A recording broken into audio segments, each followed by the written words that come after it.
Tesla's upcoming Gigafactory in Austin has been under construction for about 13 months, since its groundbreaking back in July of 2020. It appears now that the electric car company's Gigafactory Texas is on track to start the production in 2021, with preparations for Model Y production at the facility gaining momentum lately. Most recently, a picture of the car was posted on Instagram, and it depicted a completed Tesla Model Y SUV that appeared fresh out of the assembly line. The post was eventually pulled down, but not before a few images from inside Giga Texas were shared across platforms such as Twitter and Reddit. It's difficult not to be excited, after all, considering that Tesla Giga Texas is expected to start deliveries of the revamped all-electric crossovers this year. Last week, a local observer who very closely monitors Tesla's progress got a tip from one of his sources that Giga Texas would roll out its first test and calibration Tesla Model Y electric SUV this week. Another image was also shared, and it appeared to be from Tesla's vehicle plant in Texas. The image depicts that a test vehicle production line is now operational inside the General Assembly building. Based on the recently shared images, it appears that Tesla's ready to start the production of the Model Y crossover, at least to some degree. The vehicle was not alone in the picture either, as another Model Y could also be seen in the background, passing through the assembly line at Tesla's giant car manufacturing plant in Texas. It should be noted that while it may be a surprise to see the first pre-production units of the Tesla Model Y being delivered this early, Tesla boss Elon Musk has been dropping hints for a while now that the plant in Texas is already positioned to build the vehicle with a structural battery pack and one giant rear underbody. For instance, during the first quarter 2021 update letter, Tesla shared images of Giga Texas's Model Y factory interior with a glimpse at IDRA's casting machines already installed. For those not in the know, IDRA is an Italy-based die-casting technology company that is already a supplier of 8,000 and 6,000-ton casting machines for the Tesla Cybertruck pickup truck and Model Y respectively. Other than that, the construction progress at the site, including the buildings and the surrounding infrastructure, displayed even more progress, with the electric car companies showing that the Model Y factory's Giga Press was successfully installed and the all-electric crossover's body shop was already conducting production tests. It was then no surprise that pre-production Model Ys are now being built at the facility. This, however, does not imply that Model Y mass production would start at the facility within the next month or so. For perspective, Gigafactory Shanghai's first pre-production Model Ys were spotted around September of 2020, but customer deliveries only started around mid-January this year. This was despite a fleet of vehicles having been spotted at parking lots adjacent to the Giga Shanghai plant in December of 2020.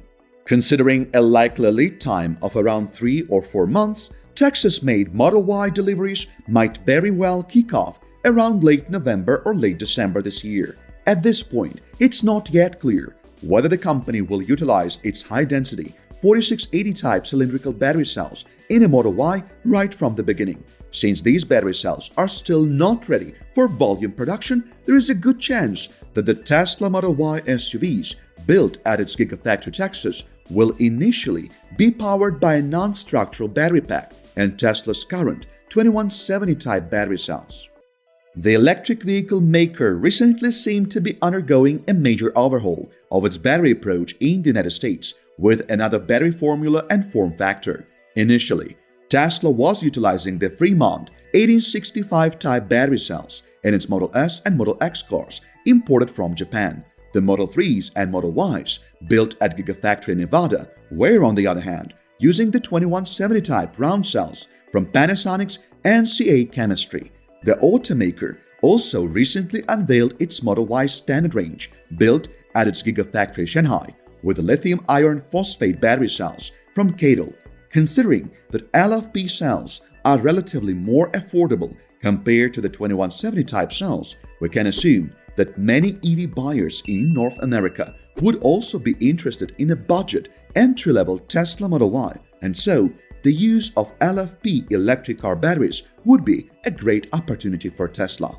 While Tesla might initially use Panasonic's 2170 round cells for new versions of Model Ys produced at its Giga Austin in Texas, it may later shift to 4680 type battery cells once these cylindrical cells come in volume. Still on news surrounding the Tesla Model Y, the all-electric crossover is currently Norway's best-selling electric car, according to automobile registration figures for August. Less than 2 weeks since it arrived in the European market, the made-in-China Tesla Model Y sales have topped the charts with close to 750 units in August. Just a few days ago, the electric car maker kicked off its Model Y invasion in the European market with the first shipments to different EU regions, including Belgium, Germany, Norway, and many more.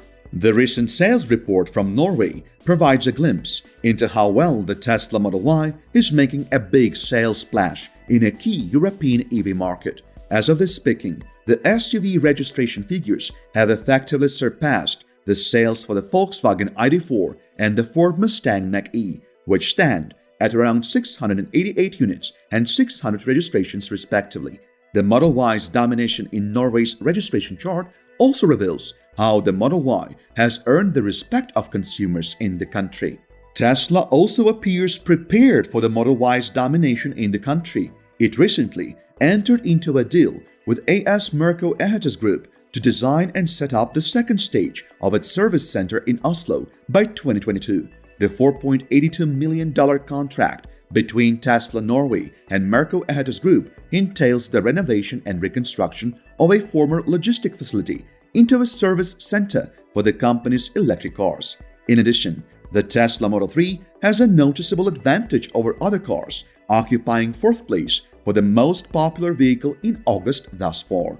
The Model 3's dominance should also be highlighted because it's still a sedan that tops the EV charts, despite coming behind crossovers like the Ford Mach-E, Tesla's own Model Y, and the Volkswagen ID.4. The crossover category is rapidly growing in the electric vehicle market. Today, many EV buyers prefer crossovers over sedans thanks to their general versatility. For instance, the Tesla Model Y is an EV like no other car, and buyers are excited about its unique features like the bioweapon defense mode. So, Tesla's most affordable car, the Model 3 sedan, taking fourth place in Norway's sales chart, is something that cannot be overlooked, considering that it beat out SUVs from legacy OEMs such as Audi Q4 e-tron and the Audi e-tron. The automaker's dominance in Norway is quite significant because the country is among the first to report EV registrations, surpassing fossil-powered car registrations. The country is close to hitting Tesla's goal of zero-emission vehicles. In July alone, most new passenger car sales in Norway were mainly electric cars. For every 16 electric cars sold in Norway in July, there was only one diesel-powered car, according to Nettavisen. It is important to note that Tesla had already delivered 30,306 units of Model 3s in Norway. By considering the total units sold in each category, Nissan Leaf tops the list with 69,695 units. With the Tesla Giga Berlin joining the party in the coming few months, it will be interesting to see how the Tesla Model Y will perform in various European territories. We guess that the electric crossover will add some serious volume to the automaker's tally, which has been depending solely on the Model 3 sedan for quite a while now. It remains to be seen, however, whether the upcoming Model Y SUV will beat other electric car models such as Hyundai Ioniq 5 in the competitive crossover segment. But a lot depends on several factors, including whether Europe will receive the standard range version of the SUV, like the one that was rolled out recently at Gigafactory Shanghai in China, and how innovative the made-in-Berlin Model Y crossover will be. Make sure to check out one of the videos shown on your screen right now. We post videos daily, so feel free to subscribe and stay up to date on all most recent news and updates.